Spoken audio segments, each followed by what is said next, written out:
I must say something here. Sit down, never go down. Hallelujah. Don't allow curse to rob you of your work, of your destiny. When you have opportunity, don't allow curse to stop you to do what you're supposed to do.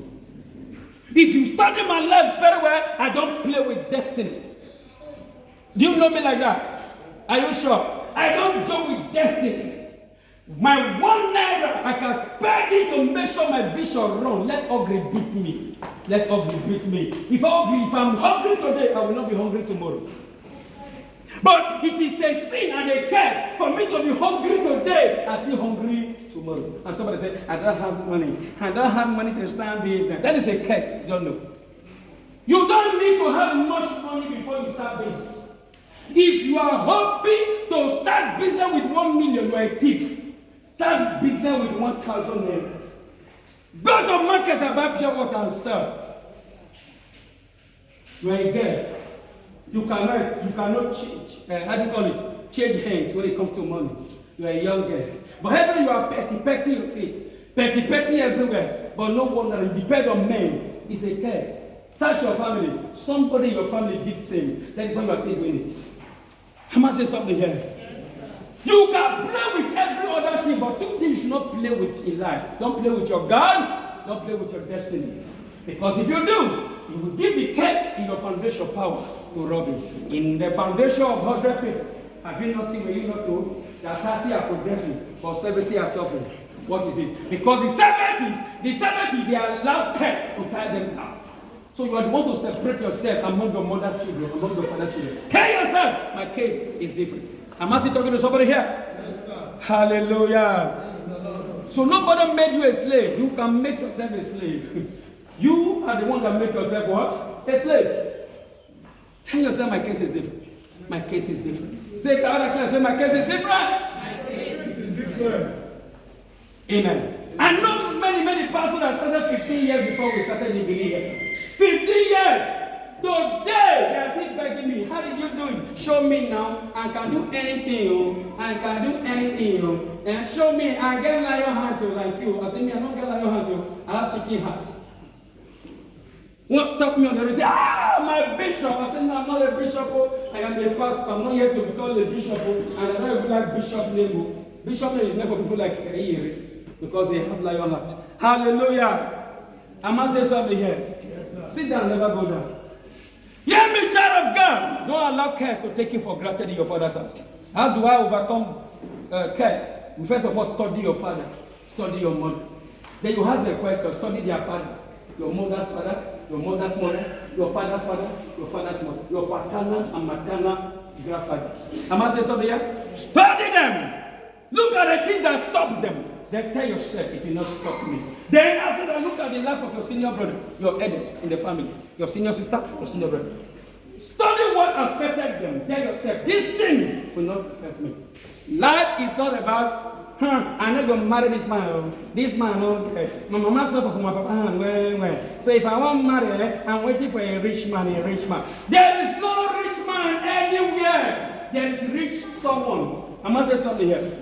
No rich man, but rich someone is there. And where can you become a rich someone? It is when you work it out. Men were not born with golden spoon in their hand. Did you see anyone? Even some children of most rich men are the ones suffering poverty today, suffering many things today, because they say, and I was born in an air-conditioned house, but today they are suffering. Their parents are no more. They allow curse to take advantage of them. But I pray for someone this morning. Curse will not hold you down.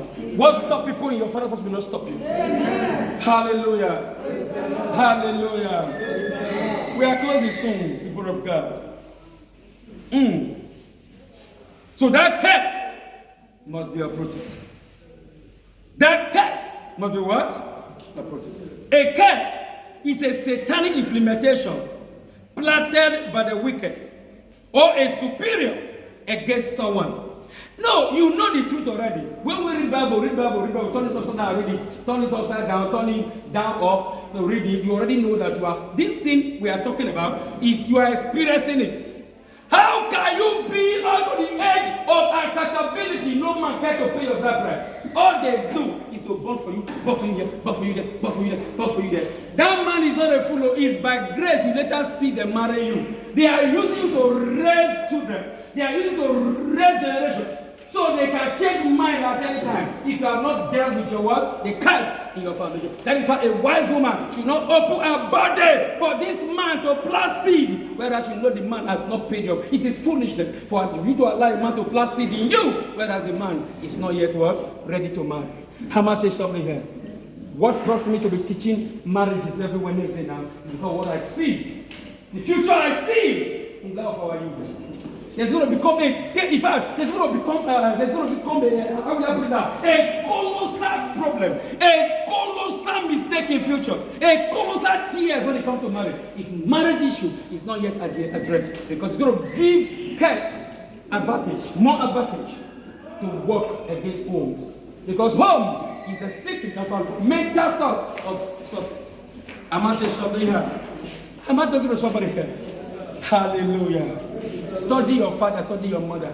Ask questions about your grandfather. What stopped them? What stopped them? People are crying today and never born. And never born. And never born. And never born. They are crying. It's so painful when a man marry, a woman marry, no child is coming. Or perhaps you have one, now you don't have any. Hey! It's so painful. Especially when people begin to laugh at you with your pain when it comes to marriage. I was once there, but thank God who helped me out. I must say something here. I know how painful it is for a man to marry, but no issue. I know how painful I was once there, but thank God for the God of this ministry who proved to me that my family is a proof that he is alive. I must say something here. Hallelujah. Hallelujah. So now you check what happened to your grandfather. When your grandfather married, how many years did it take him to what? Or took him to what? To have children. How many years? Study. Is there any uncle that suffers such? The woman's side, the man's side. Who is suffering barrenness? How much is something here? I know my maternal home, there are people that suffer barrenness. My extended maternal home, not just the immediate one. Are you hearing me now? I know of women who marry for many years, some die without children. At 80 years they die, no children. 70 years they die, no children. But my father's house, they are like INT'L. We call it Aaron. Anywhere they enter, burn. So when I grew up and I see the same thing, according to me, no child in my body, I can't produce. I begin to trace that, ask questions. Where is this problem coming from? Not only pray. When you pray without knowledge, you will not attract answer. Pray with knowledge. I must say something here. So I ask questions and I discover those in my mother's side. Not just the immediate family, the extended maternal home, okay? I see there are people here, they say this one, no, this one. Why? I must have children. Oh God, happy. Tell me what to do. If they need drink, make I give them drink, make them leave me alone. If they need sacrifice, let me give them, and let them leave me alone. Now, move from altar to the altar. Make it sacrifice. And at the end of it all, God answer me. Celebrate Jesus Christ. You must know that you have this particular problem. And you must also know how to get out of the problem. It is foolishness to you for you to see that your mother married, have children without marriage. And yourself as a daughter or a son, you are still stepping into it. You want to marry without what? Wedding. But forget about wedding now. Without traditional marriage. That one is very, very essential. Very, very important. Traditional marriage. Or you go married and just die.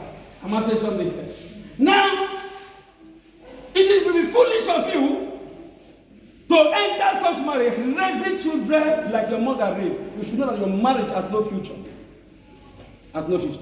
I have seen parents who pay bride price today because they want to pay their children bride price tomorrow.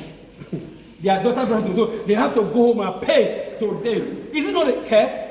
That the time your child want to have bride price, I have seen many in my place, I have seen many in Delta, I have seen many in Pini here.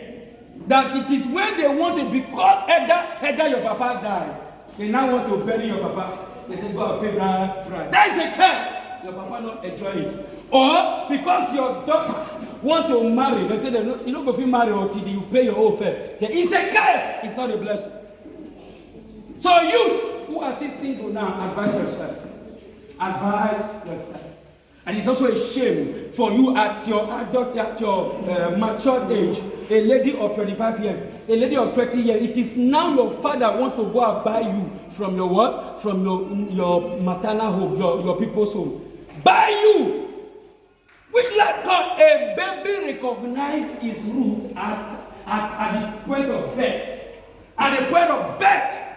And the point of birth, we're growing, sucking the mother's breast, and the father will say, hey, pele, suck and well, your mother will not finish, play like that. Children grow with that mentality. Not when the child is already, when the child is already grown. I must say something here. They're very grown, they say they won't go and buy. That time, witches are wizards who were happy that child will continue from where the mother stopped, where the father stopped. They will now follow the parents to go and buy. They now buy you. You are now a commodity. You are no longer a child. You are, in fact, you are pre-legal. You are pre-legal. Illegitimate child. Pre-legal, illegitimate. Oh God. May God help us in Jesus' name. It is now you can correct the error. Let me tell you, whatever affects a mother, a father, in one way or the other, it can still affect a child. Whether you not realize yourself and do the normal. There are things you may forget to do. Then one of your child will still be a replica of the picture you have. I'm not talking to somebody here.